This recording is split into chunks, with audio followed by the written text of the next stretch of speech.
Hi guys.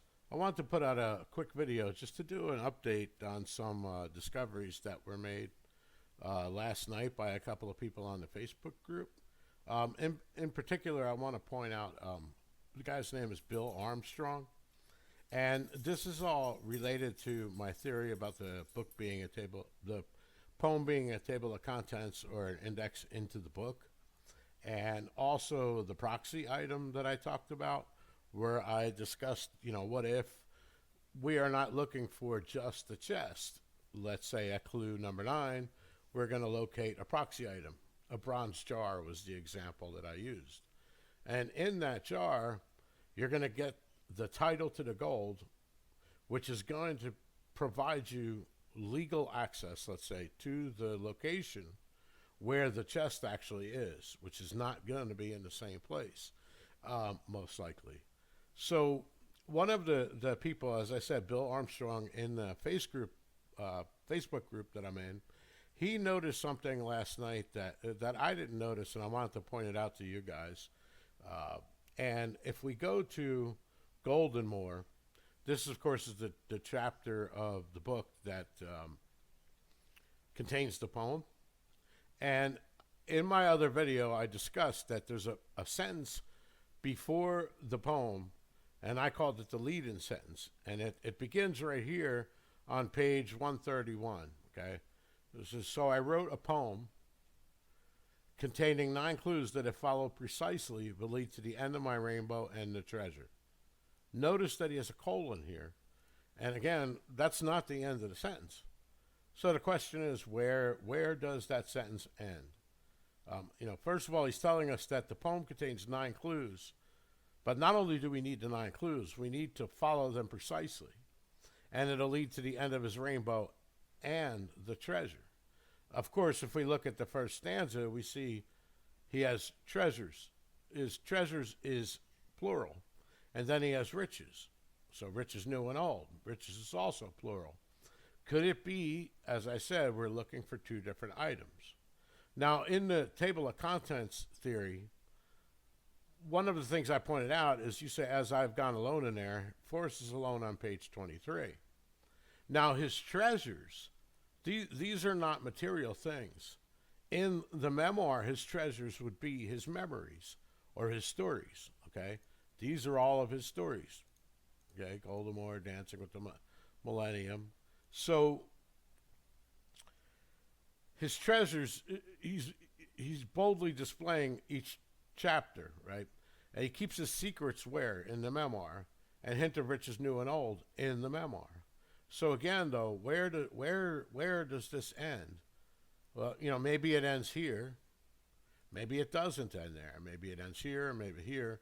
Well, what if, and this is what Bill Armstrong discovered yesterday, what if it ends here, which is the final page, page 133 in the chapter?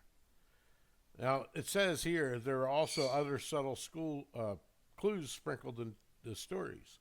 It was vital that nobody share my knowledge about the location of the treasure. 2 people can keep a secret if one of them is dead. Now, right here, he jumps into a whole nother thought. I dreamed the other night that I had been reincarnated as Captain Kidd and went to Gardiner's Island looking for the treasure. It scared me so badly that I was jarred awake, and don't remember whether I found it or not. So, could it be that lead-in sentence actually ends here? Okay, as I said, it's really strange that all this is in one paragraph. It doesn't make any sense. So if you go back to my theory about the proxy item, if it's true, and if there is a title in there, and when the finder finds this jar or what have you, this proxy item at clue number 9, it's going to awaken or alert Forrest to the fact that the chest has been found, regardless of what the intentions are of the finder. Because he basically has a barrier between the chest and the item that you're going to find at clue number 9.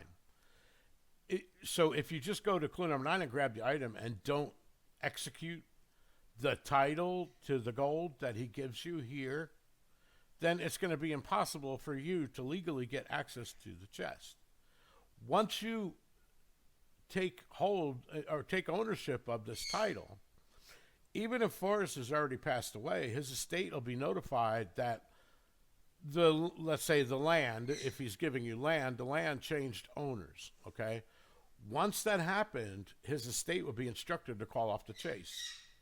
Now, at this point, he doesn't really know whether or not you acted upon the jar and went to the chest location and got the chest.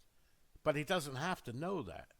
All he needs to know is he needs to have a way somehow in the chase in order to call it off when the chest is found.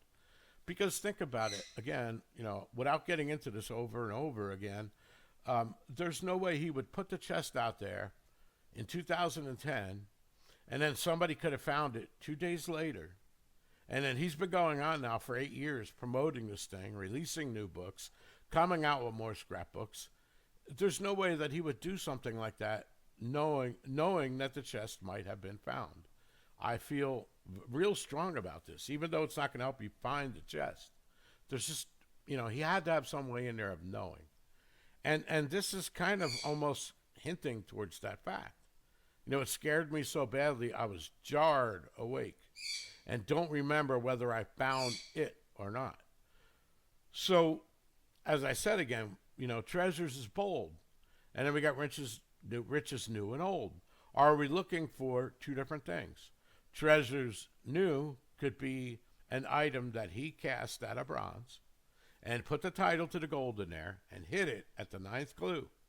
And in that object is the title that gives you legal access to the location and also tells you, of course, specifically where on that piece of land the chest is, and let's say it's buried. Because if it's buried in another place on land, that would assure Forrest that nobody's going to stumble on it. Now, I also want to point out again, because this was brought up a couple of times now, I don't think it's going to do you any good to try to find out, some secret property that Forrest owns. It's first of all, you're probably not going to be able to find it out unless you have access through the government or something like that. But even if you did, let's say it's a small piece of land, right? How are you going to know where to dig? And so you're going to go on somebody's property illegally and dig at a place you don't know, and you don't even know how deep it might be. I mean, I think that's a silly thing to do. And God forbid you pick the wrong property and it turns out to not be Forrest, or this idea is completely wrong, and the property owner comes out and shoots you because you don't belong on their private property. I would not suggest doing anything like that.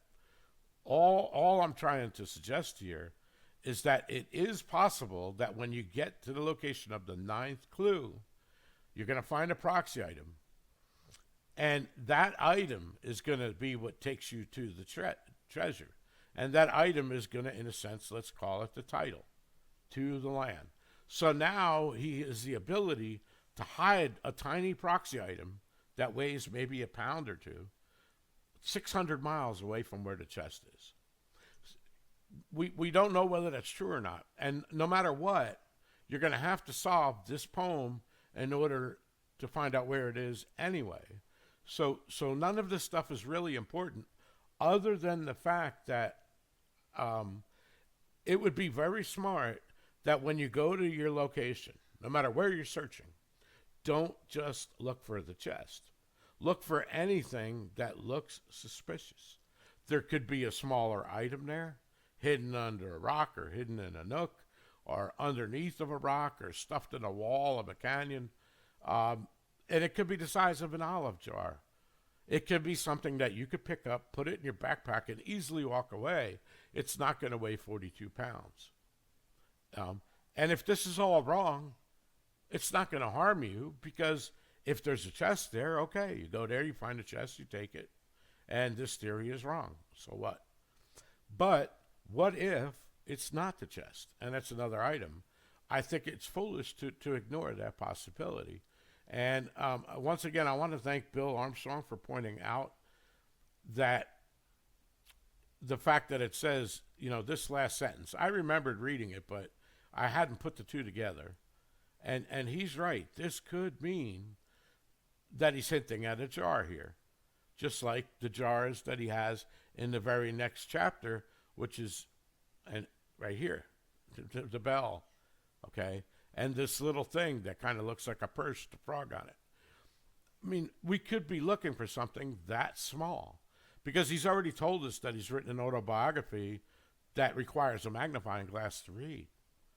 Well, he could just as easily sealed uh, important documents that give you ownership or title to some place or access to some place, along with instructions that say go here and here's the chest. And Forrest, if he's giving you the land, there's absolutely no question that it's yours once you take ownership of the title. Now, sure, the finder might not want to do that, but if he doesn't do it, then they're never going to get the chest. So it doesn't make any sense for him to put a title in the chest because the finder, some people are crazy out there, they might not do anything with it. You've already got the chest, you've already got the gold. You know, they might look at it like, well, you know, too bad. Why should I do anything? You know? And the same thing with the bracelet. A lot of people, you know, including Toby at AGK, are not going to give Forrest the bracelet. They're going to take the entire chest and auction it off as is. Forrest, I mean, he knows that it's unpredictable of what the finder's going to do. I don't think he would allow them to just be able to do something like that.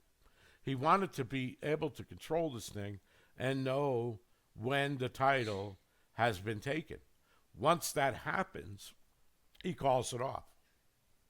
Okay? So once again, thanks a lot for pointing this out, Bill. I think that you're definitely onto something here. I'm going to do another video about this, but I wanted to get this out there just because I wanted to point out what Bill had found. And hopefully that'll you know, take it for what it is. Is it a hit that it's in a jar? I don't know, but it's out there. And again, as I said, I think that the book is very important.